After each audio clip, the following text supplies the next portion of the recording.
মাননীয় কৃষি মন্ত্রীকে প্রশ্ন করার অনেকদিন আগে আমি ভাবতাম রাজীব গান্ধীকে দেখবো, রাজীব গান্ধী এলেন, রাজীব গান্ধী দেখা খুব আনন্দ।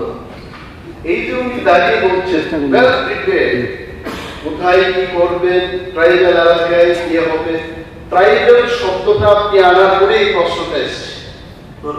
আমি জানি না যে এই লেক চৌমুনি বাজারে মুইয়া, আপনি তো আনার ট্রাইবেল, আপনি বুঝবেন মুইয়া, চিচিরি, সামসাতা, তারপর বাতেমা, এই সমস্ত যে বিক্রি করতে আসে এরা কিন্তু বৃষ্টির দিনে বিক্রি করতে পারে। তো ওনাদের জন্য আপনি এখানে ব্যবস্থা করবেন কিনা এরকম বিক্রির শেড।